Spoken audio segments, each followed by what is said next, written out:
Hello everyone. किसी भी law को जानने से पहले या किसी भी लॉ को पढ़ने से पहले हमें ये पता होना चाहिए कि लॉ क्या है, लॉ की जर्नी क्या रही, कैसे लॉ इवॉल्व हुआ। तो उससे आज हम लोग उस बारे में जानते हैं।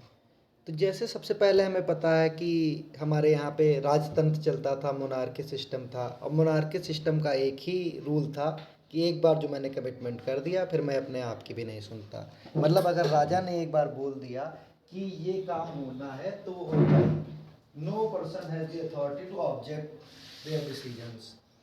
तो उसके बाद धीरे धीरे क्या हुआ, जब डेमोक्रेटिक सेटअप हुआ यानी ये लोकतंत्र आ गया, तो लोकतंत्र में जो सॉवरेनिटी थी, यानी जो पहले मोनार्की सिस्टम में लॉ ऑफ द सॉवरेन, मतलब command of the sovereign has the supreme law, वो सिस्टम जो था वो हट गया। और क्योंकि लोकतंत्र में जो था उस सॉवरेनिटी किसके पास चली गई, वी द पीपुल, यानी जनता के पास सॉवरेनिटी की पावर चली गई।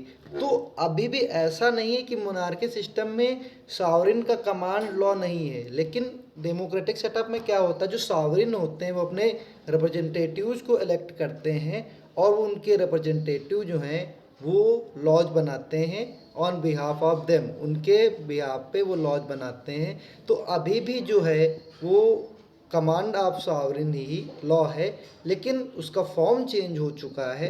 अब बात करते हैं कि लॉ क्या होता है।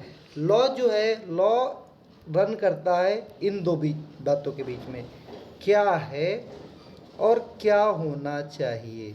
यानी यहाँ पे जो है हमारा लॉ, और यहाँ पर जाने की जर्नी जो है वही लॉ कहलाती है।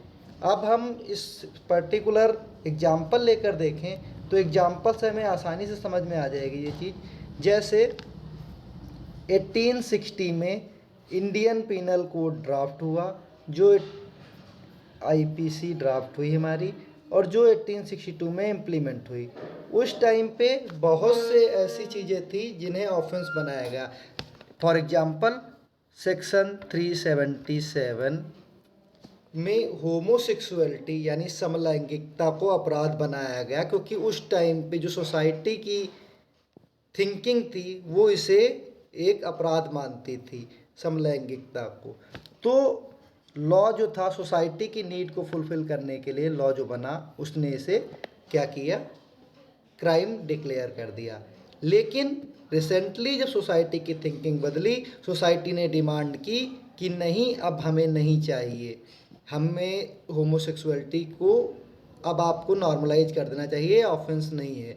तो सोसाइटी की नीड के अकॉर्डिंग हमारे माननीय उच्चतम न्यायालय ने उसे बदल दिया और उसे डीक्रिमिनलाइज कर दिया।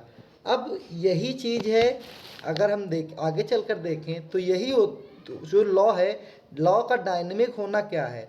लॉ जो डायनेमिक होता है, लॉ का डायनेमिक होने का मतलब ही ये है कि जो सोसाइटी की नीड के according time to time flexibility से चेंज होता रहे।